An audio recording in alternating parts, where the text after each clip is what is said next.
बिस्मिल्लाहिर्रहमानिर्रहीम। अस्सलाम वालेकुम स्टूडेंट्स, मैं हूं हसान फरीद, आपका फिजिक्स टीचर। स्टूडेंट्स, आज का हमारा आर्टिकल है आरसी सर्किट। इससे पहले हम जो सर्किट्स पढ़ते थे उसमें सिर्फ एक सर्किट एलिमेंट होता था, या सिर्फ रेजिस्टर लगा होगा, या सिर्फ कैपेसिटर, या सिर्फ इंडक्टर लगा होगा।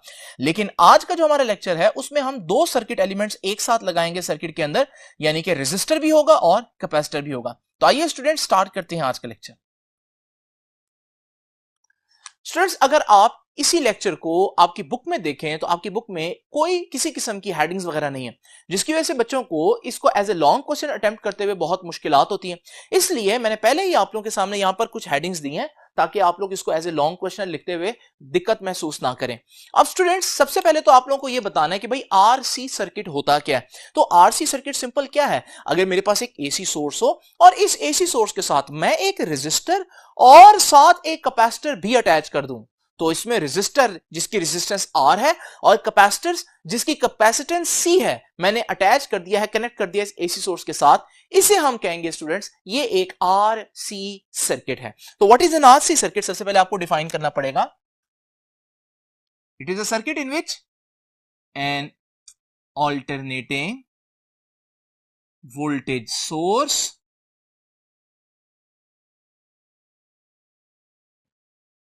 is connected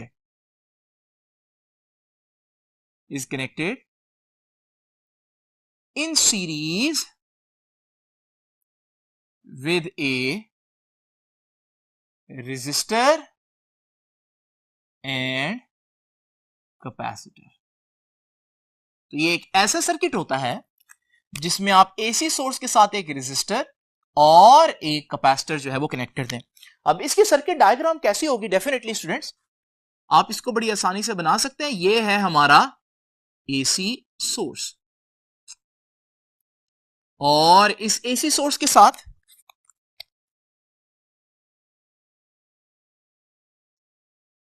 मुझे अटैच करना है एक रेजिस्टर और एक अदद कैपेसिटर। तो ये है वो रेजिस्टर और इसी के साथ सीरीज में हम अटैच करेंगे एक कैपेसिटर। इस रेजिस्टर की रेजिस्टेंस कैपिटल R, इस कैपेसिटर की कैपेसिटेंस कैपिटल C। अब स्टूडेंट्स, ये जो वोल्टेज है यहां पर जो ये सोर्स दे रहा है, इस वोल्टेज को हम बोलेंगे VRMS, क्योंकि आप लोगों को मालूम है कि ऑल्टरनेटिंग वोल्टेज जब हो तो हम RMS वैल्यू ही कंसीडर करते हैं। अब जब ये वोल्टेज अप्लाई करेंगे यहां पर, तो इस वोल्टेज की वजह से एक करंट जनरेट होगा इस सर्किट के अंदर। क्योंकि वो करंट भी अल्टरनेटिंग होगा तो उस करंट को भी मैं IRMS कहूंगा, उसकी RMS वैल्यू ही लूंगा। स्टूडेंट्स, ये वाला वोल्टेज इसको भी मिलेगा और इसको भी मिलेगा।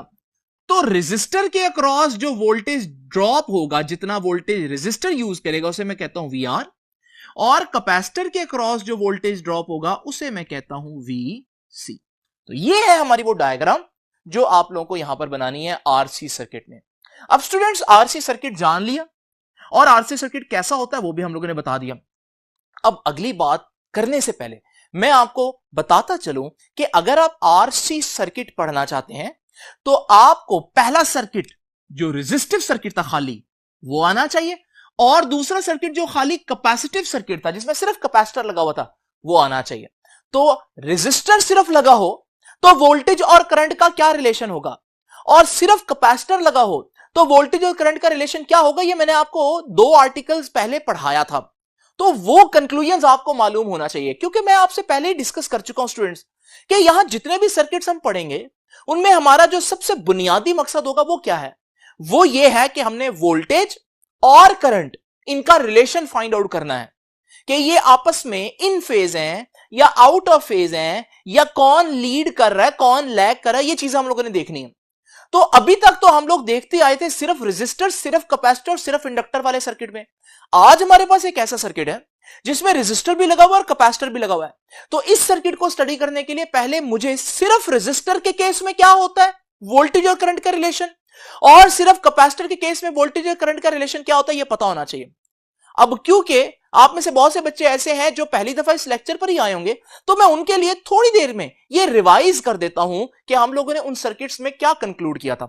स्टूडेंट, जरा इमेजिन करें कि मेरे पास एक एसी सोर्स के साथ एक रेजिस्टर लगा हुआ है, ये है प्योर रेजिस्टिव सर्किट। इसके अंदर मैंने क्या देखा था, सिर्फ रिजल्ट की बात करता हूं, इसके अंदर मैंने देखा था कि वोल्टेज और करंट का ग्राफ कुछ ऐसे था। यानी अगर आप ग्राफ को गौर से देखें तो आपको पता चल रहा है कि इस पॉइंट पर वोल्टेज भी जीरो है, करंट भी जीरो है। फिर यहां से यहां वोल्टेज भी बढ़ रहा है, करंट भी बढ़ रहा है, और इस पॉइंट पर पहुंचकर वोल्टेज मैक्सिमम हो गया तो करंट भी मैक्सिमम हो गया। फिर वोल्टेज भी कम हो रहा है, करंट भी कम हो रहा है, और फिर इस पॉइंट पर पहुंचकर वोल्टेज भी जीरो, करंट भी जीरो। यानी वोल्टेज और करंट तो बहुत ज्यादा सिंक्रोनाइज हुए हैं। फिजिक्स में से कहते हैं कि वोल्टेज और करंट आर इन फेज। तो प्योर रेजिस्टिव सर्किट में वोल्टेज और करंट क्या होते हैं, इन फेज होते हैं। अब स्टूडेंट्स याद रखिएगा, जब मैंने वेक्टर्स में रिप्रेजेंट करना हो ना इन फेज, यानी मैंने ये बताना हो कि वोल्टेज और करंट इन फेज है वेक्टर के जरिए, तो कैसे बताऊंगा, याद रखिएगा मैंने वोल्टेज का वेक्टर बना दिया, और क्योंकि करंट वोल्टेज के वेक्टर के साथ इन फेज है तो मैं करंट को उसी डायरेक्शन में, जिस डायरेक्शन में वोल्टेज था उसी डायरेक्शन में ड्रॉ करूंगा। तो अगर दो वेक्टर्स आपको इस तरह से नजर आए चैप्टर 16 के अंदर, तो इसका मतलब मैं क्या बताना चाह रहा हूं कि वो जो दोनों वेक्टर जिन क्वांटिटीज को रिप्रेजेंट करते हैं वो क्वांटिटीज इन फेज हैं। इन फेज का मतलब वो एक साथ जीरो होती हैं, एक साथ बढ़ती हैं, एक साथ मैक्सिमम होती हैं, एक साथ कम होती हैं, एक साथ नेगेटिव होती हैं। इसे बोलते हैं इन फेज होना। तो याद रखिएगा, अगर मैं इन फेज बताना चाहता हूं तो मैं दोनों वेक्टर्स को एक साथ बनाऊंगा। अच्छा, दूसरी बात, आप लोग देख रहे हैं कि मेरे पास जो आज सर्किट है उसमें थोड़ी देर के लिए अगर मैं कैपेसिटर को भूल जाऊं तो बाकी रेजिस्टर नहीं रह जाएगा। और रेजिस्टर की तो सारी कहानी वही है जो मैंने आपको बताई कि वोल्टेज और करंट इन फेज होंगे तो उनके वेक्टर्स पैरेलल ड्रॉ होंगे। तो स्टूडेंट्स मैं एक काम करता हूं, मैं यहां पर थोड़ी देर के लिए आपके सामने ये करंट और यूं वोल्टेज को बना देता हूं। और याद रखिएगा स्टूडेंट्स, ये किसके केस में है, रेजिस्टर के केस में। ये वही कंक्लूजन है जो मैंने भी आप लोगों के सामने किया। अच्छा स्टूडेंट्स, अब जरा तवज्जो से देखिए, जरा इमेजिन करें कि मेरे पास एक एसी सोर्स है और इस एसी सोर्स के साथ मैं एक कैपेसिटर कनेक्ट करता हूं। अच्छा, जब मैं ये कैपेसिटर कनेक्ट करूंगा स्टूडेंट्स तो ये बन गया प्योर कैपेसिटिव सर्किट। ये भी हम लोगों ने डिस्कस किया था। आप लोगों को मालूम है अगर वोल्टेज और करंट फेज में हो तो इस तरह से दिखेगा ग्राफ, लेकिन ये कैपेसिटर के केस में हम लोगों ने देखा था कि ये ग्राफ चेंज हो गया था और करंट का ग्राफ थोड़ा सा इधर को शिफ्ट था। इसका मतलब यह है कि यहां पर करंट और वोल्टेज फेज में नहीं है। तो फिर यह क्या रिलेशन कहलाएगा? अगर आप गौर से देखें, इस पॉइंट पर वोल्टेज तो जीरो है, लेकिन करंट को देखिए, करंट अपनी मैक्सिमम वैल्यू पर पहुंचा हुआ है। यानी अजीब बात यह है कि जब वोल्टेज जीरो पर है तो करंट अपनी मैक्सिमम वैल्यू पर पहुंचा हुआ है। इसे हम कहते हैं कि current is leading the voltage. लेकिन कितना लीड कर रहा है? तो मैंने बताया था leading the voltage bye 90 degree. अब ये 90 डिग्री कहां से आया स्टूडेंट्स? ये आप लोगों ने वहां पर देखना है, लेक्चर को कंप्लीटली देखेंगे तो समझ में आएगा। तो बस ये आप लोग याद रखिएगा, हम यहां पर कहेंगे क्योंकि जिस पॉइंट पर वोल्टेज जीरो है, करंट मैक्सिमम पर पहुंचा हुआ है, तो हम कहेंगे current is leading the voltage bye 90 degree. अच्छा, मैं उल्टा भी कह सकता हूं, यहां पर तो ये कह रहा हूं ना कि करंट लीड कर रहा है वोल्टेज को, यानी कि करंट आगे चल रहा है वोल्टेज से। वोल्टेज अभी जीरो थी, करंट मैक्सिमम पर पहुंच चुका है।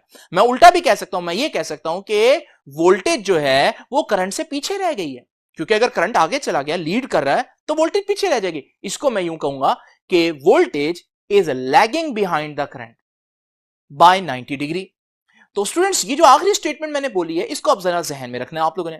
अब जरा इमेजिन करें, अगर तो करंट और वोल्टेज फेज में होते तो मुझे मालूम है उनके वेक्टर्स को बिल्कुल सीधे ड्रॉ करना है। लेकिन आप लोग देख रहे हैं यहां पर मैंने क्या डिस्कस किया, voltage lags the current by 90 degree, voltage 90 degree पीछे रह गई है। इसको कैसे ड्रॉ करेंगे? आप वोल्टेज का वेक्टर 90 डिग्री क्लॉकवाइज रोटेट कर दें। जो ये नई डायग्राम बनी है, ये क्या बता रही है? ये बता रही है वोल्टेज 90 डिग्री लैग कर रही है करंट से, यानी कि voltage lags behind the current by 90 degree. ये डायग्राम गौर से देखें, ये डायग्राम मैं आपके सामने यहां पर बनाने लगा हूं। तो अगर मेरे पास सिर्फ कैपेसिटर होता तो फिर क्या सिचुएशन होती? फिर सिचुएशन ये थी कि करंट ऐसे और वोल्टेज क्योंकि लैग कर रहा है तो वो 90 डिग्री क्लॉकवाइज रोटेट करके बनाऊंगा। अब स्टूडेंट्स, ये तो थे इंडिविजुअल सर्किट्स जो मैंने आपको अलग-अलग पढ़ाए थे। आज के सर्किट में सिर्फ रेजिस्टर नहीं है तो मैं ये कंक्लूजन नहीं कर सकता, सिर्फ कैपेसिटर नहीं है मैं ये कंक्लूजन भी नहीं कर सकता, बल्कि रेजिस्टर और कैपेसिटर दोनों है। इसका मतलब मुझे अब यहां पर इनको कंबाइन करना पड़ेगा, यानी कि ये दोनों कॉन्सेप्ट्स, रेजिस्टर के केस में फेज वाला और कैपेसिटर के केस में वोल्टेज का लैग करने वाला कॉन्सेप्ट, इसको इकट्ठा करना है। अब ये दोनों ग्राफ जो रेजिस्टर और कैपेसिटर के मैंने भी आप लोगों को दिखाया यहां पर। अब मैं इनको इकट्ठे कैसे करूंगा स्टूडेंट्स? आप लोग देख रहे हैं दोनों ग्राफ में एक बात कॉमन है, इस ग्राफ में भी करंट हॉरिजॉन्टल यानी एक्स एक्सिस में और इस ग्राफ में भी करंट हॉरिजॉन्टल यानी कि एक्स एक्सिस में। तो मैं क्या करता हूं, तो मैं इन दोनों ग्राफ को स्टूडेंट्स कुछ इस तरह से इकट्ठे करूंगा, कंबाइन करूंगा कि मैं दोनों में देख रहा हूं करंट कॉमन है, तो मैं करंट को एक ही रेफरेंस लाइन बना देता हूं। तो ये देखिए ये ग्राफ हो गए इकट्ठे। अब आप देख रहे हैं जो रेजिस्टर वाली वोल्टेज है वो करंट के साथ अगर मैं देखूं तो पैरेलल है ना, तो रेजिस्टर वाली वोल्टेज करंट के साथ फेज में है। लेकिन अगर मैं थोड़ी देर के लिए रेजिस्टर वाली वोल्टेज को भूल जाऊं और कैपेसिटर वाली वोल्टेज को देखूं तो कैपेसिटर वाली वोल्टेज जो है वो करंट के साथ लैग कर रही है 90 डिग्री। तो दोनों बातें जो अलग-अलग ग्राफ में थी अब एक ही ग्राफ में आ गई हैं। तो ये ग्राफ भी मैं आपके सामने बना देता हूं। तो करंट दोनों में सेम है। भला क्यों सेम है ये भी आप पूछ सकते हैं मेरे से, क्योंकि रेजिस्टर और कैपेसिटर सीरीज में कनेक्टेड है। देखिए सीरीज बोला हुआ मैंने, और जब दो चीजें या तीन चीजें या जितनी भी हो सीरीज में कनेक्टेड हो तो सीरीज की निशानी ये है कि करंट सारे एलिमेंट्स में से सेम पास करता है। तो जो करंट पास करेगा इसमें से वही करंट पास करेगा इसमें से। इस वजह से मैंने करंट को क्या कर दिया, ये देखिए करंट की रेफरेंस लाइन बना दी। और जैसे कि मैंने आपको बताया कि यहां करंट जो है वो आरएमएस वैल्यू लूंगा, तो ये क्योंकि अल्टरनेटिंग करंट है। अब इस करंट के साथ रेजिस्टेंस की जो वोल्टेज है वो तो पैरेलल है, फेज में है, तो मैं इसके साथ ये बना रहा हूं रेजिस्टर की वोल्टेज। ये आ गई पहले वाला ग्राफ। अब मैं करंट इसका बनाना है तो इसका करंट वही समझूंगा, ये जो मैंने बनाया वो ब्लैक लाइन। लेकिन उस करंट के साथ कैपेसिटर की वोल्टेज क्या करती है, लैग करती है 90 डिग्री। तो कैपेसिटर की वोल्टेज को मैं यहां पर 90 डिग्री क्लॉकवाइज बनाऊंगा। स्टूडेंट्स ये है हमारे पास नया ग्राफ। अच्छा ये ग्राफ कोई नई चीज नहीं है, उन्हीं दोनों ग्राफ की इंफॉर्मेशन जो अलग-अलग मौजूद थी एक ही ग्राफ में मैंने ऐड कर दिया। अब स्टूडेंट्स आप लोग जानते हैं कि हमारा किसी भी सर्किट को पढ़ने का चैप्टर 16 के अंदर बेसिक मकसद क्या है, करंट और वोल्टेज का रिलेशन फाइंड आउट करना। देखिए करंट तो है लेकिन वोल्टेज कौन सी, यहां रेजिस्टर के अक्रॉस वोल्टेज VR है जिसको मैंने यू शो किया, कैपेसिटर के अक्रॉस वोल्टेज VC है जिसको मैंने यू शो किया। तो मैं कौन सी वोल्टेज लूं, मैं टोटल वोल्टेज लूंगा स्टूडेंट्स। और टोटल वोल्टेज सोर्स की कितनी है, VRMS। तो मुझे VRMS और IRMS का रिलेशन चाहिए, यानी कि मैं करंट और वोल्टेज को कंपेयर करना चाहता हूं, उनका रिलेशन बिल्ड करना चाहता हूं। लेकिन कौन सा वोल्टेज, VRMS, और वो यहां पर तो नहीं है, ये VR है ये VC है, तो वो इन दोनों वोल्टेज का वेक्टर सम होगा। अब वेक्टर सम कैसे लेते हैं स्टूडेंट्स, जरा यही जो डायग्राम है इसको गौर से देखें। ये जो हमारे पास VC है, अगर मैं थोड़ी देर के लिए इसको हेड टू टेल रूल बनाने के लिए इधर ले जाऊं तो अब आप देखें कि VR का जो हेड है वो VC के टेल से कनेक्टेड है, यानी ये हेड टू टेल जुड़े हुए। और हेड टू टेल जब चीजें जुड़ी हो तो उनका रिजल्टेंट कैसे निकलता है, फर्स्ट की टेल से लास्ट के हेड पर अगर आप ड्रॉ करें तो ये आ जाएगा इसका रिजल्टेंट। तो याद रखिएगा ये जो रिजल्टेंट आया है ये है VRMS, यानी VR और VC की कंबाइन वोल्टेज। तो स्टूडेंट्स ये देखिए हमारे पास ये जो VC है, आपने देखा मैं इसको थोड़ी देर के लिए इधर ले गया था और उसके बाद पहले की टेल से आखिरी के हेड पे मैंने वेक्टर ड्रॉ किया। और स्टूडेंट्स ये है नया वेक्टर, ये है स्टूडेंट्स टोटल वोल्टेज VRMS। तो स्टूडेंट्स आप लोगों ने देखा कि ये जो VRMS है ये हमारे पास टोटल वोल्टेज है, ये दो वोल्टेजेस का वेक्टर सम है। अब स्टूडेंट्स हमारा क्या काम है किसी भी सर्किट में, वोल्टेज और करंट का रिलेशन फाइंड आउट करना। टोटल वोल्टेज ये है, टोटल करंट ये है।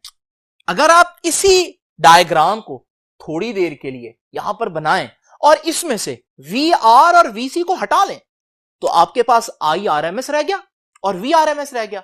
अब अगर आप गौर से देखें तो वोल्टेज अभी भी करंट से नीचे आ रहा है, क्लॉकवाइज डायरेक्शन में आ रहा है। इसका मतलब अभी भी वोल्टेज लैग कर रहा है, लेकिन पहले यह लैग कर रहा था 90 डिग्री, अब यह 90 डिग्री नहीं लैग कर रहा बल्कि 90 डिग्री से कुछ कम एंगल लैग कर रहा है। तो इसका मतलब रिजल्ट क्या हुआ कि जब मेरे पास रेजिस्टर और कैपेसिटर दोनों लगे हो, RC सर्किट हो, RC सर्किट के अंदर भी वोल्टेज करंट को लैग करता है या करंट वोल्टेज को लीड करता है, but not by 90 degree. 90 degree से नहीं बल्कि किसी एंगल जो 90 डिग्री से कम होगा उससे लैग करेगा या लीड करेगा। तो स्टूडेंट्स ये जो आपके पास डायग्राम है, इस डायग्राम को आप लोग जरा गौर से देख लीजिए और इसका कंक्लूजन मैं अब आप लोगों के सामने लिखने लगा हूं।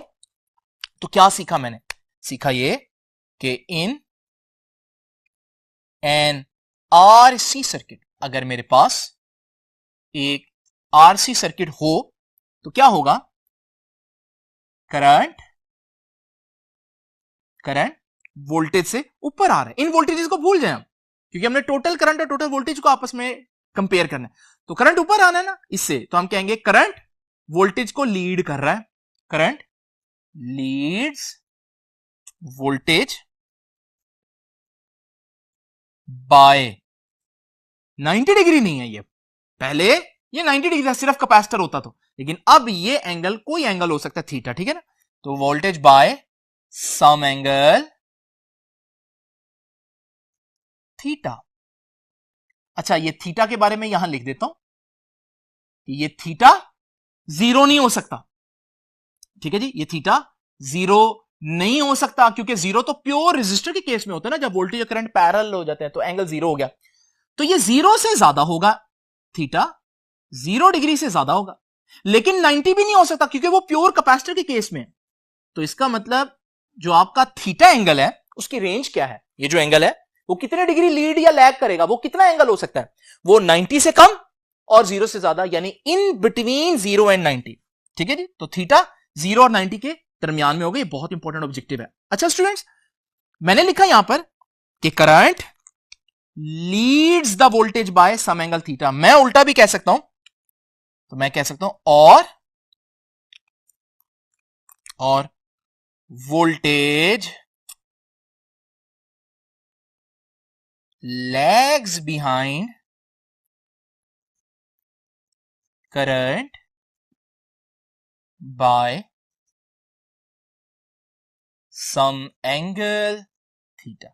तो देखिए, मैं ये भी कह सकता हूं कि करंट वोल्टेज को लीड कर रहा है, मैं ये भी कह सकता हूं वोल्टेज करंट को लैग कर रहा है। एक ही बात है ना, अगर दो शख्स रेस में चल रहे हो तो मैं कहूंगा एक शख्स आगे चल रहा है, तो मैं ये भी कह सकता हूं दूसरा शख्स पीछे रह गया। तो स्टूडेंट्स, ये है लीड और लैग का मतलब। तो कंक्लूजन तो आ गया।